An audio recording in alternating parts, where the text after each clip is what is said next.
Good day to all of you. We are the Group 3 from BSHM-3B, and we're now going to present our research which entitled Poor Risk Management in a Resort. Rationale of the study. Nowadays, security risk management is one of the essential things in the hospitality industry and even the other aspects because it can help the resort or hotel to prevent the risk, and by this they can easily make an action so that they will secure the safety of their guests. For example, since we have pandemic, the hotel should follow the safety protocols implemented by DOT to prevent the spread of the coronavirus.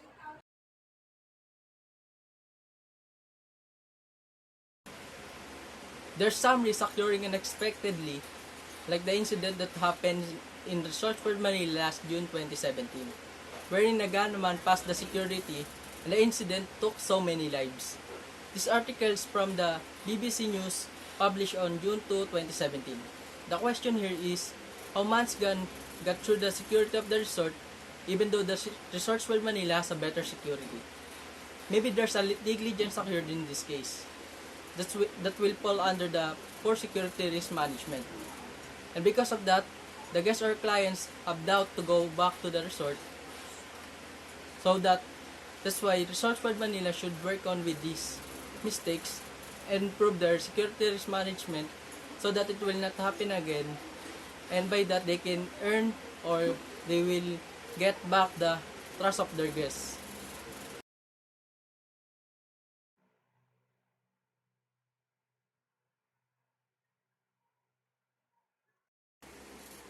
This research will benefit the following, which is the resort, guest or customer, and the future researcher.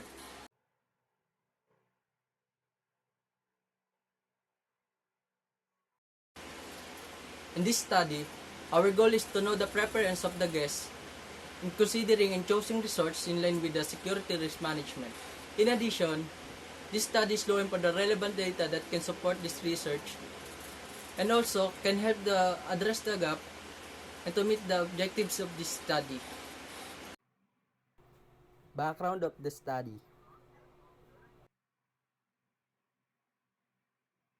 So let's talk about nature of the problem. Nature of the problem tackles about the general problem in a research, which is poor risk management. We all know that poor risk management in a resort will greatly affect their image in the long run, and most especially the satisfaction of their customers. So to maintain the trust of their customers to the resorts or any service industries, they should give proper attention in assisting these kinds of risks to prevent the unexpected accidents that might happen that will lead to the dissatisfaction of their customers.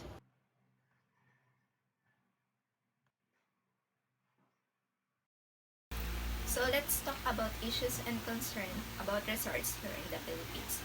Resorts plays a big role in boosting up tourism here in the Philippines because they are providing accommodations and entertainment that the tourists will love international or globally.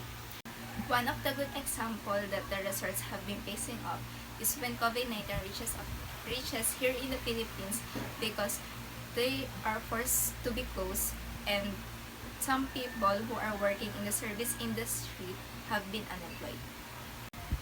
It have been an issue that some resorts are destroying natural habitat of animals, polluting sea waters by throwing garbages and plastics, and some irregularities inside of the resort's management. Despite of the good things that the resorts brings in the economy of the Philippines, they are not exempted in the problems and issues about it.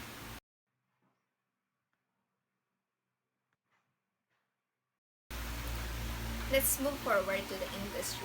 Philippines have 7,107 islands and only 2,000 of them are inhabited. This indicates that Philippines are rich in biodiversity. Because Philippines are rich in islands, it have pointed out the continuous growth of international visitors, which leads to a brighter investment opportunities when it comes to land, water, and air transportation providers and the continuous growth of the Philippines economy.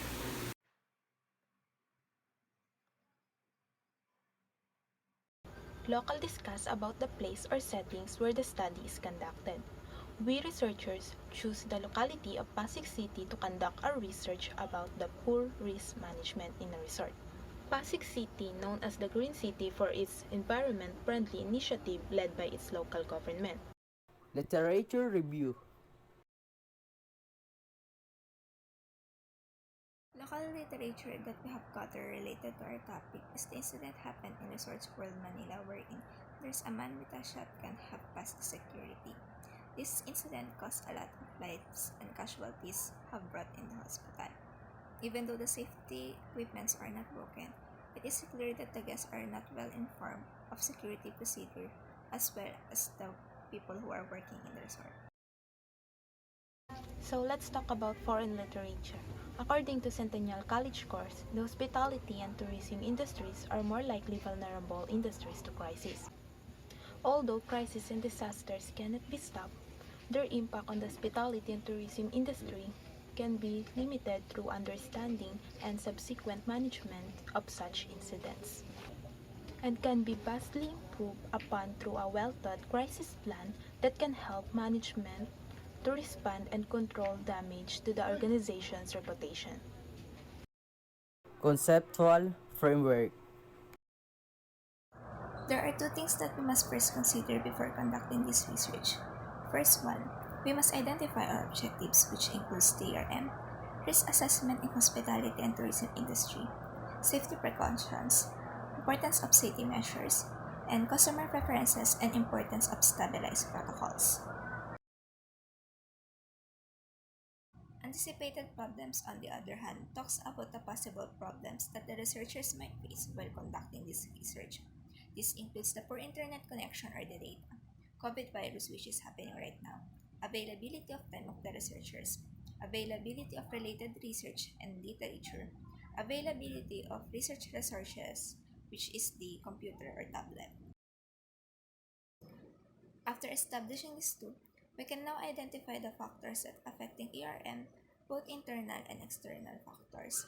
ARM stands for Enterprise Risk Management, which is our first theoretical framework. After identify the possible factors, we can now start to analyze and try to assess the factors affecting risk management. After we fully analyze and understand, we can now start to conduct surveys to support and validate our research. This is the time we can create solutions with the findings we gathered and will come up with a foundation for the last part is for the future researchers organization that will gonna conduct this kind of research. Research objectives. The objectives of this research study is to know how the risk management safety precautions of the resort affects the satisfaction of their customers.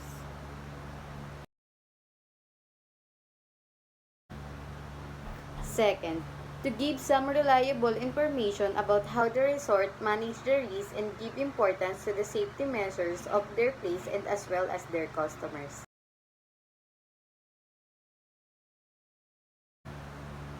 Lastly, to identify the importance of well-stabilized information of the organization as well as the customer about the safety protocol in case when some emergency happen. Significance of the study. To the students who are undertaking the research subject with the topic of poor risk management in resort can use this study as their reference and source of information. To the teachers who are handling a research subject, this research may be one of their recommendations to the students as a reference if they are going to have a topic in line with this one.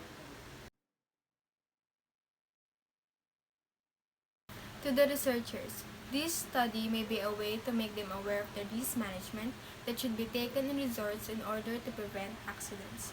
This study will help the researchers learn the importance of having a good risk management and its good effect when consistently practiced. For the resort owners and risk managers, they can use this research as their reference, particularly in resorts, in reducing and managing the risk of their operations in their business. Methodology. So let's tackle about the research design. The researchers will use quantitative research as its research design, for it is the appropriate method to use. can easily get the answer by the means of computing the gathered data through percentage and analyze it through charts. Descriptive type of questionnaires will be given to our target market, which is the students who experience to be in a resort. So let's discuss about the sampling design. In this research, the population size will be choosing among the students of Pamantasan ng Luzon ng Pasig. The sampling frame are the students who have experience going in a resort. Probability sampling will be used in identifying the respondents. Aside from that, clustering will be the process of choosing the sample size of the respondents. The sample size will be the students of hospitality management in Pamantasan ng Luzon ng Pasig. In summary, the respondents will be the student of hospitality management who have experience going in a resort. In the data collection method, in order to get the files of the respondents, we made a locally constructed questionnaire in a form of survey. The type of instrument we use in gathering the data is questionnaire by the use of Google form. The choices of answer are in multiple choice.